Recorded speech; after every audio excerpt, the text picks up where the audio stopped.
Well, so the first thing that you'll immediately notice and appreciate once you enter the cabin of the Nexon is this. The doors shut with a solid sense of authority. And remember, this car comes with 5-star Euro NCAP safety ratings, which means that this is the safest compact SUV in the market right now. No other car offers you this kind of safety rating, but it's really not about the rating. It's also about the sense of security, and that sense starts as soon as you shut the door and get this solid noise. And of course, the door bins are large enough for those big 1-liter bottles. And overall, the cabin is a nice place to be because the quality is at par with its other rivals. There are plenty of soft touch materials. The lower end of the dashboard is nicely put together, and in terms of practicality, it's a great place to be. You get this huge glove box where you can keep a couple of cold beverages because it is a cool glove box. There's a huge tray over here where you can keep your cell phone, your wallet, and a whole host of other paraphernalia. And as I just said, the quality in general is good. The standout feature on the car is the seats. The seats offer great support, great cushioning, and you will really feel comfortable on them. On the longest of long journeys, the only bit of nitpicking that I'll do is that the touchscreen is really very small compared to the EcoSport as well as the Brezza and the Venue, and it does feel a bit outdated to operate, and it's not as sharp as the screens on the other ones. So that's the only department that the Nexon is lagging in. But overall, a nice place to be, and I'll give it a strong score of 8 out of 10.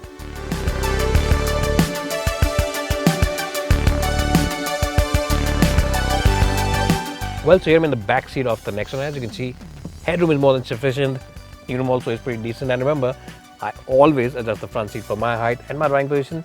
And my height for reference is 5'10". So if you're 5'10" or even 5'11", or maybe even 6 feet, then headroom should be quite okay. And legroom should be quite good for you. The windows also at the back are large. The only issue is that the C-pillar here, the last pillar, doesn't offer you any kind of quarter glass like some of the rivals do. So this can darken up the cabin a bit. The light doesn't really enter as much as it can or should. So you can feel claustrophobic on those long journeys, but there's plenty of place. The seats also are great for comfort and for cushioning. The support for the lower back is good. The backrest angle is spot on. So yes, the seats are good. There's plenty of space. This could have been a little better, and I would have given this car full marks in the back seat department. Even then, I'll give it a strong score of 8 out of 10.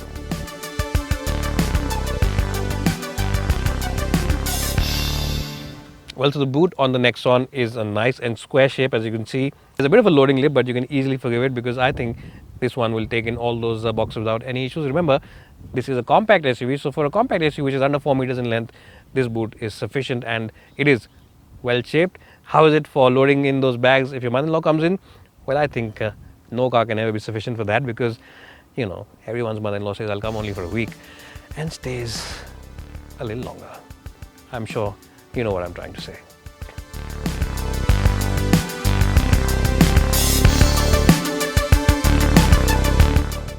Well, so here I am driving the Tata Nexon, and it's a nice car to drive no matter which engine you choose because the suspension on this car is fabulous. Yes, the Nexon offers the best suspension setup on any car in the compact SUV space. I can write that on a stamp paper and give it to you because it really is fantastic. What you really like about the suspension is the fact that it's very stable, very reassuring, very rock solid, and it's a whole lot more stable than your last girlfriend ever was. And if you're on the highway doing speeds in excess of 100 kph and you suddenly see a rumble strip in the middle of the road, or you see a broken patch of road, you won't have to slow down too much. Ideally, you should slow down, but you won't have to slow down too much thinking that, you know, all those bad patches will enter the cabin, because this car will just fly over them, and the occupants will be sitting in comfort because they won't feel a thing inside the cabin. The suspension really is that good. I'm not exaggerating. You should definitely go ahead and test drive this car at a dealership, and I'm sure you'll agree with my verdict here. What you'll also like is the overall cabin isolation. The cabin is very well isolated from all the noise on the outside. There's absolutely no wind noise. There's very minimal tire roar, and there's absolutely no engine noise as well. I'm driving the diesel engine today, and in the diesel engine also, it just feels like it's a distant murmur. There's hardly any noise which enters the cabin. In fact, at the back, buyers will not be able to tell that it's a diesel or a petrol. It is that refined and that good. Now, if you are someone who uses the car only in the city, then the petrol engine is sufficient for you, and it's all the engine that you will really need. But of course, if you are someone who does a lot of highway travel, or even if you do about 50-50 highway and city, then I would recommend that you go with the diesel, because the diesel really is the engine to choose in this package. And of course, you can also choose the automatic version on the diesel. It is an AMT gearbox, which means that it's a nice gearbox, a decent gearbox. It's a hassle-free car to drive, and for people who drive in the city and on the highway, I would recommend the diesel is the one to go for. Now, in terms of the manual gearboxes on the car, the shift operation is decent, and the clutch also is light, but don't expect it to be as sharp or as quick-witted or as sporty as the gearboxes on the Ford EcoSport, which really is the benchmark in this segment. So, in terms of the steering wheel is slightly on the heavier side. So yes, it's not as light as say maybe a Hyundai Venue, but it's not as heavy as some other cars. So it's a decent mix of weight. In terms of the overall responsiveness of the steering wheel, it's an accurate steering wheel, and it is quite responsive as well. If you push this car into corners, there is a little bit of body roll, so that's something that maybe you should not do too much, but it's always under control, and you can always have some fun in this car because, as I just said, the steering wheel is responsive.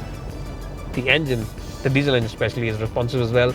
It's also very refined, and the ride comfort is fantastic on the Nexon. It really is a very good car for long distance runners, and also, as I just said, if you are in the city, go for the AMT. You'll enjoy it because it's a hassle-free car to drive as well.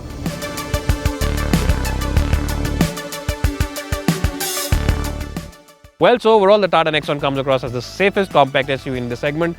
It also offers you great cabin space and also offers you the best-in-class ride comfort. And what I'm essentially trying to say is that you should stop being a bad snob and simply go ahead and check out the Nexon at a Tata dealership near you. It offers you great value, it offers you great looks, and it also offers you great safety. It's bye for now, and hope to see you soon.